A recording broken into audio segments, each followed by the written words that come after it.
Bonjour à tous les enfants de Notre-Dame-des-Neiges. En ce troisième samedi du mois de janvier, c'est la boîte à questions. Ce mois-ci, il y a eu 3 questions. La première question, c'est comment augmenter sa foi. Deuxième question, c'est par rapport à la prière. Comment se fait-il que le bon Dieu ne nous exauce pas parfois alors qu'on lui demande des choses bonnes? Et la troisième question, c'est par rapport au baptême et à la confirmation. Comment se fait-il qu'on reçoive 2 fois l'Esprit Saint? Est-ce que ça veut dire que la première fois on le reçoit de manière incomplète? Ou est-ce que ça veut dire qu'on reçoit 2 esprits différents? On va essayer de répondre à ces 3 questions. Première question, comment augmenter sa foi? Alors, pour essayer de répondre à une question, il faut essayer de bien la comprendre. Qu'est-ce que la foi? La foi, c'est un don de Dieu. Il nous vient de Dieu. C'est une vertu théologale. Vertu, c'est une force théologale qui nous vient de Dieu. Donc, la foi, c'est Dieu qui la donne. C'est pas nous qui la créons. C'est Dieu qui la donne. Donc, il faut la lui demander. Parfois, il y a des gens qui disent aux frères et aux sœurs, vous avez la chance d'avoir de la foi. Eh bien, ils ont raison. On a de la chance d'avoir de la foi. Nous, tous les croyants, on a de la chance parce que c'est un cadeau du bon Dieu, la foi. Dans l'Évangile, Jésus, il dit, si vous demeurez en moi, si vous gardez mes commandements, alors le Père vous donnera tout ce que vous lui demandez.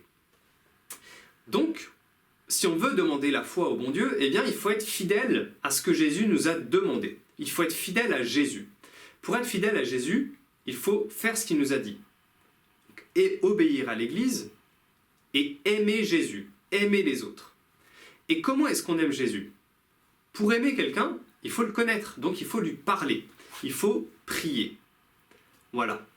Ce qui est important, c'est de demander la grâce de la foi. Alors évidemment, il ne suffit pas de demander, comme dans toute prière, l'important c'est pas seulement la prière, mais c'est aussi les dispositions dans lesquelles on la fait. C'est un peu comme si quelqu'un nous demandait de lui donner un objet, mais que cette personne gardait les mains dans les poches. Si elle ne sort pas ses mains des poches, on ne peut pas lui donner l'objet. Eh bien, avec nous, le bon Dieu, c'est pareil. Si on le prie, mais que dans notre cœur, on n'est pas libre, on n'est pas disposé à recevoir ce qu'il nous donne, il ne peut pas nous donner ce qu'on lui demande. La prière, c'est ce qu'il y a de plus fondamental dans la vie d'un chrétien. La prière, c'est un peu comme la respiration de l'âme. Si on arrête de prier, eh bien, tôt ou tard, notre âme mourra. Dieu veut qu'on le prie. Dans l'Évangile, il dit plusieurs fois, « Demandez et vous recevrez, cherchez et vous trouverez. Tout ce que vous demanderez à mon Père en mon nom, il vous le donnera. » Ça nous amène à notre deuxième question. Comment se fait-il qu'ayant dit ça, eh bien, Dieu ne nous exauce pas toujours? Eh bien, pour essayer de comprendre cela, on va distinguer plusieurs cas. Alors, des fois, le bon Dieu ne nous exauce pas parce qu'on lui demande des choses mauvaises, tout simplement. Par exemple, si je demande au bon Dieu de me venger de mon voisin qui m'a mis un coup de poing, eh bien, il y a des chances pour qu'il ne nous exauce pas. Deuxième cas, le bon Dieu ne nous exauce pas parce que parfois, on demande des choses que l'on croit bonnes, mais qui en fait ne sont pas bonnes. Exemple, si je demande au bon Dieu de m'exaucer, de me donner un 20 sur 20 à mon contrôle de maths pour être le meilleur de toute la classe, eh bien, là aussi, c'est probable que le bon Dieu ne nous exauce pas. Parce qu'on a l'impression que c'est une chose bonne d'avoir un 20 sur 20. Mais si c'est pour se vanter par rapport aux autres, se croire meilleur que les autres, eh bien, c'est pas si bon que ça. Ensuite, il y a des cas où on a l'impression qu'on n'a pas exaucé, mais simplement, le bon Dieu attend. Donc, parfois, on n'est pas exaucé tout de suite. On n'est pas exaucé, on a l'impression de ne pas être exaucé parce que le bon Dieu ne nous a pas encore exaucé. Mais ça ne veut pas dire qu'il ne nous exaucera pas plus tard. Des fois, le bon Dieu permet qu'on attend parce qu'on n'est pas prêt à le recevoir, la grâce qu'on lui demande, ou parce qu'il ne serait pas bon qu'on la reçoive tout de suite. Enfin, un dernier cas, il se trouve effectivement des cas où on demande des choses qui sont bonnes et le bon Dieu ne nous exauce pas. Exemple, Eh bien, il y a des cas où on demande à être libéré d'un péché, et le bon Dieu ne le fait pas tout de suite, ou ne le fait pas tout court. Par exemple, Saint Padre Pio ou Saint André de Montréal ont été toute leur vie assez sujets à la colère, c'est-à-dire qu'ils s'énervaient souvent avec les gens, et le bon Dieu ne les a jamais délivrés de ce défaut. Pourquoi? Eh bien, pour essayer de répondre à ces cas-ci, il faut se rappeler que le bon Dieu est infiniment bon, et qu'il nous aime infiniment, et que tout ce qu'il fait, quand on lui demande quelque chose, tout ce qu'il fait en réponse, eh ben c'est pour notre bien avant tout, c'est parce qu'il nous aime. Un peu comme une maman qui ne cède pas à tous les désirs de ses enfants, parce qu'elle les aime. Prenons le cas d'un pécheur qui demande à être libéré de sa gourmandise. Pourquoi le bon Dieu ne l'exauce pas? Il y a des gens qui meurent en étant gourmands, en ayant demandé toute leur vie à être libérés de la gourmandise. Eh bien, il y a plusieurs façons de répondre. Déjà, on peut penser que le bon Dieu ne les libère pas parce qu'il veut les pousser à être plus humbles et avoir plus confiance en lui. Quand on est toujours gourmand, eh bien, on a toujours besoin de lui demander sa grâce et on ne se prend pas pour le meilleur. Peut-être que si on avait été libéré de notre gourmandise, eh bien, on se serait plus tourné vers le bon Dieu et au contraire, on aurait été un peu orgueilleux. Ensuite, parce que le bon Dieu veut peut-être permettre de développer la vertu chez cette personne. Si le gourmand n'est pas libéré de sa gourmandise, eh bien, il va être obligé de se battre contre ce défaut. Et il va développer ce qu'on appelle de la vertu, c'est-à-dire une habitude à combattre un défaut, en l'occurrence la gourmandise. Donc il va devenir plus vertueux. Enfin, le fait de développer sa vertu, eh ben, ça va lui permettre aussi d'aider et de comprendre les autres, d'être plus miséricordieux envers les autres. Alors vous voyez, dans ce cas-ci, on comprend pourquoi le bon Dieu n'exauce pas, on peut comprendre pourquoi le bon Dieu n'exauce pas la personne. On peut aussi prendre l'image d'un maître qui ne donne pas tout de suite la réponse à son élève à un problème. S'il ne la donne pas tout de suite, c'est pour pousser l'élève à réfléchir et à essayer de mieux comprendre la situation. Et l'élève qui fait comme ça, eh ben, il comprend mieux après et il ressort plus fort que si l'élève lui avait donné tout de suite la réponse, si le maître lui avait donné tout de suite la réponse. Je pense aussi que pour essayer de comprendre la question, il faut raisonner à l'inverse. Est-ce qu'il serait bon que le bon Dieu nous exauce tout le temps? Eh bien, je pense qu'on peut répondre non. Pourquoi? Parce que on est avec le bon Dieu comme face à une personne qui nous aime beaucoup. Les personnes qu'on aime beaucoup, on n'attend pas d'elles qu'elles nous exaucent tous nos désirs. On attend aussi qu'elles nous disent les leurs et que des fois, elles fassent comme elles voudraient faire. Eh bien, avec le bon Dieu, c'est pareil. Sauf que le bon Dieu est infiniment bon et infiniment parfait. Donc, quand lui fait ce qu'il veut, eh ben, c'est infiniment bon pour nous aussi. C'est pas juste comme lui il veut. Padre Pio donnait l'image suivante.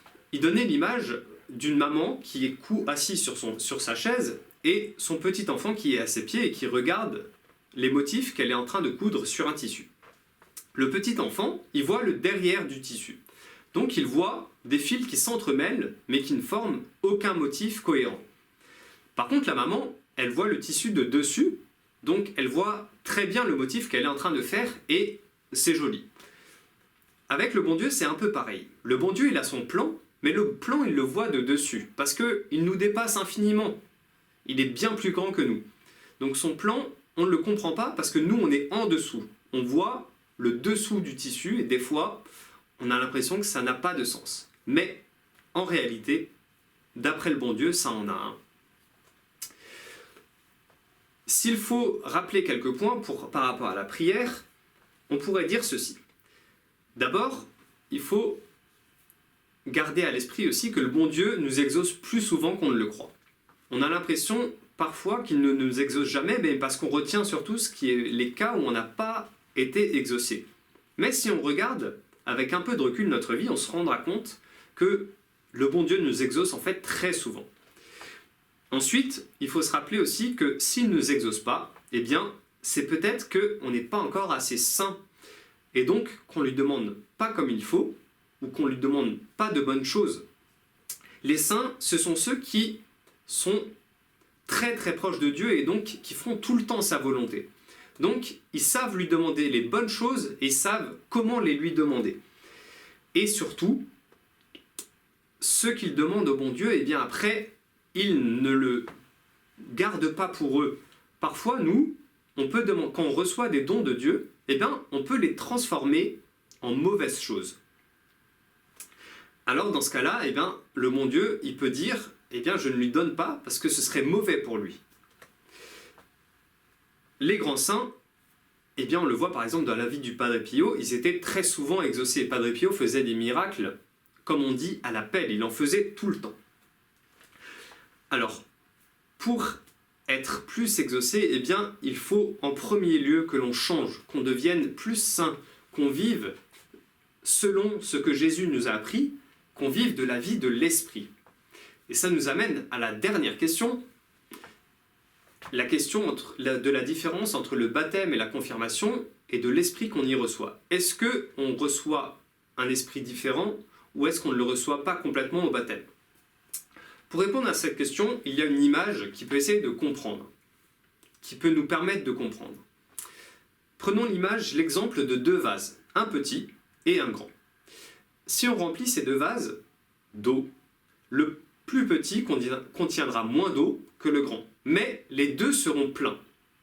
Eh bien pour nous c'est un peu pareil. Au baptême, on est petit dans la foi. On est enfant de Dieu, on est des bébés chrétiens si vous voulez. Et on reçoit la plénitude de l'Esprit Saint, mais puisqu'on est des petits, eh bien on ne peut pas le recevoir beaucoup si vous voulez. Tandis qu'à la confirmation, on se développe. Notre âme grandit, se fortifie, et on est plus pleinement disposé à recevoir l'Esprit Saint, à recevoir en quelque sorte plus l'Esprit Saint, puisqu'on s'est développé. C'est un peu comme si au baptême, on devenait le temple de l'Esprit Saint, mais un petit temple. Et que après, ce temple, il se développe. On construit, on l'agrandit, et à la confirmation, eh bien, il est plus grand, donc on peut plus en recevoir, on est plus disposé. Voilà pour la réponse aux questions. On espère que ça vous a éclairé, que ça vous aidera pour votre foi. À la fin de cette vidéo, on vous rappelle encore l'effort du mois de janvier, qui est l'effort pour le combat olympique de la pureté, dans la parole, dans nos gestes, dans nos lectures, dans la vie de tous les jours. Et on se rappelle que la pureté, c'est pas pour une privation en premier, c'est pour un don plus grand. Jésus a dit « Bienheureux les cœurs purs, ils verront Dieu ». Et voir Dieu, c'est le but de notre vie, c'est le plus important. Donc c'est un très très très grand bien et ça procure un très grand bonheur. La pureté procure un très très grand bonheur, un très grand bien. Au terme de cette vidéo, nous allons nous tourner vers le crucifix et comme la Vierge Marie au pied de la croix, nous demandons à Jésus toutes ces grâces, tous ces dons. En premier, le don de la foi, le don de la prière, pour vivre en vrai enfant de Dieu, au cœur pur, pour être des vrais temples de l'Esprit Saint, disponibles pleinement à la volonté de Dieu. Ô Notre-Dame, nous nous confions en vous, en votre obédience bénie et en votre garde très spéciale. Aujourd'hui et chaque jour, nous vous confions nos âmes et nos corps, nous vous confions tout notre espoir et toute notre consolation, toutes nos angoisses et nos misères, notre vie et la fin de notre vie, pour que par votre très sainte intercession et par vos mérites, toutes nos actions soient dirigées et disposées selon votre volonté et celle de votre Fils. Amen.